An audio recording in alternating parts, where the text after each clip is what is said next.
Onion வந்து நல்லா golden brown ஆகுற வரை வதக்கிக்கணும்.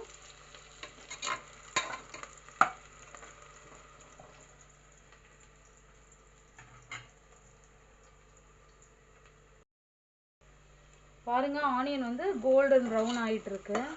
இன்னும் கொஞ்சம் கோல்டன் வரணும். வந்துருச்சுன்னா அடுத்தடுத்த பொருள் ஆட் பண்ணிக்கலாம். பாருங்க, இந்த மாதிரி ஆயிடுச்சு. நெக்ஸ்ட் வந்து என்னென்ன போடுறோமோ போடலாம். பாருங்க,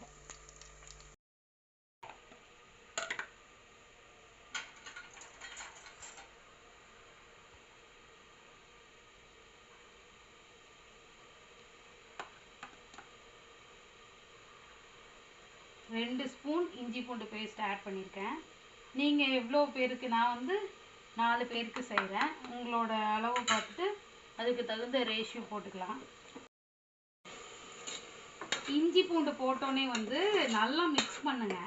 ஏன்னா இல்லைன்னா அடி பிடிச்சிரும். அதனால நல்லா மிக்ஸ் பண்ணுங்க.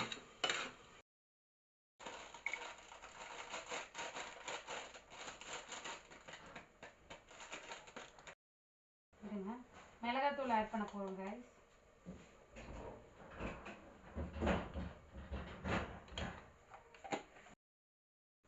வாஷ் பண்ணி வச்சிருக்க 1/2 kg சிக்கனை வந்து ஆட் பண்ணிக்கலாம்.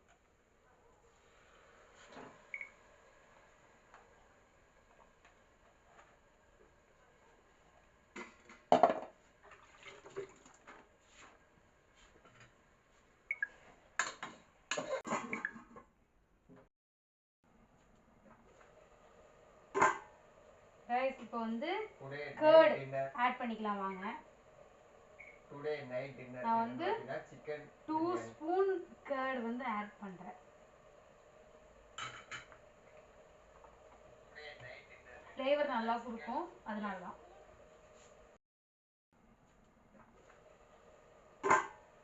guys, இப்போ வந்து curd ஆட் பண்ணிக்கலாம் வாங்க. நான் வந்து 2 ஸ்பூன் curd வந்து ஆட் பண்றேன்.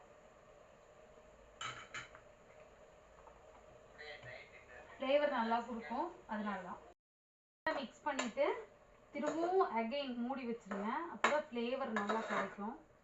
பிரியாணியோட ஃப்ளேவர் நல்லா இருக்கும்.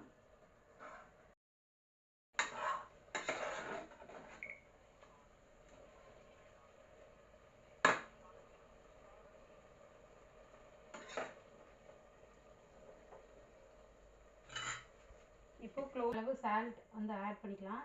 நான் ஃபர்ஸ்டே கொஞ்சம் சேர்த்துட்டேன். இப்போ வந்து கொஞ்சம் மட்டும் அளவா சேர்த்தாச்சு.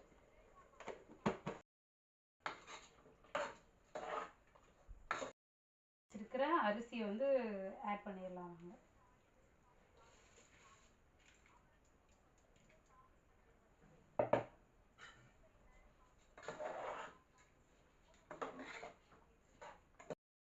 கொஞ்சம் நல்லா மிக்ஸ் பண்ணிக்கோங்க.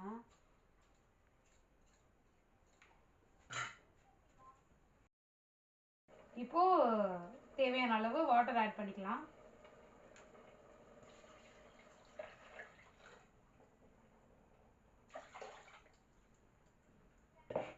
இதை நல்லா மிக்ஸ் பண்ணிடலாம். இனிமே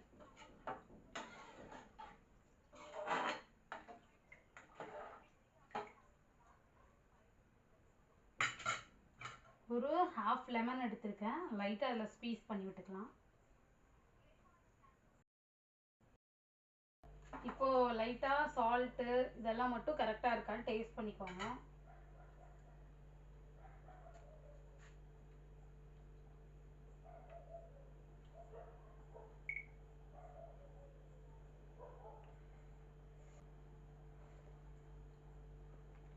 எல்லாமே கரெக்டாக இருக்கு. இப்போ நம்ம விசில்ஸ் விடுவோம். நீங்கள் எவ்வளோ உங்களோட குக்கர் 3 விசில்ஸ் விடணும். நான் 3 விசில் தான் எப்போதுமே விடுவேன், அதான் விட போகிறேன். இப்போ வந்து ஒரு 10 மினிட்ஸ் கழிச்சு வந்து பார்க்கலாம்.